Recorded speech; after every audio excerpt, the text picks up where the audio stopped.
A country can't get liquidated like a failed business. There's no bankruptcy court that can auction off its assets or force a liquidation sale. So what does national bankruptcy actually look like? The answer involves gunboats and vulture funds, a process far more brutal and complex than any corporate collapse. This is the story of how nations fall into economic ruin, and the predatory mechanisms that emerged to feast on their corpses. In December 2001, Argentina experienced something most economists thought impossible in the modern world: a complete sovereign default. The nation that had once rivaled the wealth of the United States, that had enjoyed the highest standard of living in Latin America, suddenly announced it could not pay its debts. Over $80 billion in obligations simply ceased to be serviced. The peso, which had been locked to the American dollar at a 1-to-1 ratio, suddenly became worthless. Within weeks, the currency had lost 3/4 of its value. Savings accounts were frozen. Bank withdrawals were limited to pittances. Citizens who had been middle class were suddenly impoverished. The social fabric tore. Riots erupted in the streets. 17 government ministers cycled through power in rapid succession. Argentina didn't just go bankrupt, it went bankrupt spectacularly, dramatically, and catastrophically. But this wasn't the first time a nation had defaulted. It wouldn't be the last. What made Argentina's default so instructive is that it revealed the true mechanics of national bankruptcy, mechanisms that had been hidden behind the language of finance and international relations. Argentina's collapse didn't happen in isolation. It was the culmination of decades of reckless borrowing, poor decisions, and economic mismanagement. The country had borrowed heavily through the 1990s, accumulating debt at rates that should have alarmed any observer. But the money flowed because Argentina appeared stable. The peso was anchored to the dollar. Capital markets believed this arrangement would hold forever. The process that led to Argentina's bankruptcy began years earlier, with a process familiar to any debtor. First comes the inability to borrow more money. Argentina had spent lavishly on public works, social programs, and military expenditures. When economic growth slowed in the late 1990s, the government couldn't simply stop spending. Instead, it borrowed more, betting that growth would return and allow them to service the debt. But growth didn't return. Brazil devalued its currency in 1999, making Argentine exports more expensive. The economy contracted. Tax revenues fell. The debt burden became impossible to bear. When a nation reaches this point, a familiar pattern emerges. First comes the official acknowledgement of crisis. Argentina's government began negotiating with international creditors, attempting to restructure existing debts, essentially asking creditors to accept less money or extend repayment terms. These negotiations lasted months, sometimes years. The International Monetary Fund entered the picture, offering emergency loans in exchange for strict conditions. This is where the real pain begins. The IMF's conditions typically involve austerity, cutting government spending, raising taxes, reducing social services, privatizing state assets. The logic is that nations, like individuals, must live within their means. But for ordinary citizens, austerity means devastating consequences. In Argentina's case, the government cut public sector wages by up to 50%. Spending on healthcare and education was slashed. Pension payments were reduced. The unemployment rate soared above 25%. Poverty that had been gradually declining suddenly skyrocketed. Families that had been comfortable found themselves unable to afford food. The economy contracted further. Tax revenues fell more sharply. The debt burden became even more impossible to manage. This is the perverse logic of austerity during a depression. The medicine kills the patient. But the IMF's conditions weren't optional. They were the price of access to international capital markets. Without the IMF's approval stamp, no country could borrow money internationally. The organization wielded devastating power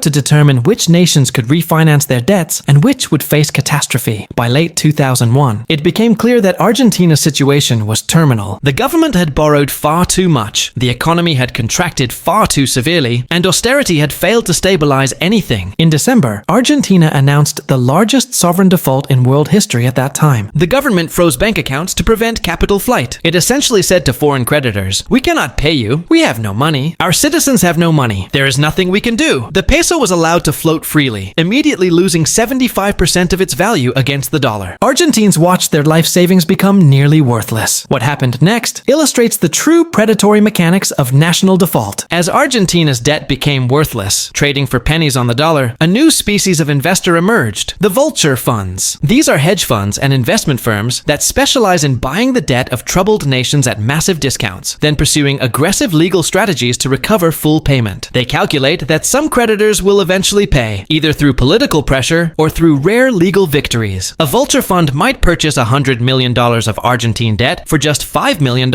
If they can recover even a portion through legal action, the profits are astronomical. One such vulture fund was Elliott Management, led by the billionaire Paul Singer. Elliott purchased approximately $900 million of Argentine debt for just $48 million, a 95% discount. Then, Elliott did what Vulture funds do. It refused to participate in Argentina's debt restructuring. While most creditors agreed to accept roughly 30 cents on the dollar for their claims, Elliott held out, demanding full payment. When Argentina refused, Elliott pursued legal action in U.S. courts, arguing that the country had no right to treat some creditors differently from others. The legal battles lasted years. At one point, Elliott succeeded in attaching Argentine government assets in the United States, including the seized ship ARA Libertad, a naval training vessel. This reveals a fundamental asymmetry in global finance. Individual creditors have far more power than debtors. A corporation that cannot pay its creditors enters bankruptcy court, where a judge weighs the interests of all creditors fairly. But nations have no bankruptcy court. Instead, the strongest creditors pursue the most aggressive strategies. The weakest creditors, often ordinary people holding government bonds they purchased for pensions, end up with nothing. Meanwhile, sophisticated vulture funds that bought the debt for pennies on the dollar pursue legal strategies that extract billions. Argentina's experience illustrates a pattern that is repeated globally. When Mexico defaulted in 1994, similar dynamics emerged. When Thailand, Indonesia, and South Korea entered financial crises in 1997, the IMF imposed austerity that deepened recessions. When Greece entered crisis in 2010, the medicine was even more severe. Greece was forced to cut public sector wages by 30% or more. Pensions were slashed. Healthcare spending was cut brutally. Unemployment surged above 25%. Youth unemployment approached 50%. Suicide rates increased. The population declined as young Greeks emigrated. Yet, Greece's debt burden actually grew as a percentage of GDP because the economy contracted faster than the debt was paid down. The Greek case reveals another mechanism of national bankruptcy, asset seizure, and privatization. As part of its IMF bailout conditions, Greece was forced to privatize state assets, ports, highways, utilities, airports. These were sold to foreign investors at steep discounts. The proceeds nominally went toward debt repayment, but the long-term effect was that Greeks lost control of their own infrastructure. Ports that had been owned by the Greek state were now owned by German and Chinese investors. Highways that had been public were now privatized toll roads. Airports that had been public assets now extracted profits for private shareholders. This represents a fundamental transfer of national wealth and sovereignty. The IMF itself is a fascinating actor in this drama. Created after World War II to provide short-term financing to countries with balance of payments problems, the IMF has evolved into something more like a global enforcer of austerity and neoliberal economic policies. The organization is dominated by the United States and European nations. Its conditions typically involve reducing government spending, privatizing state assets, opening markets to foreign competition, and deregulating finance. These policies benefit foreign investors and creditors, but often devastate local populations. The IMF's structural adjustment programs have been criticized by economists across the political spectrum as counterproductive,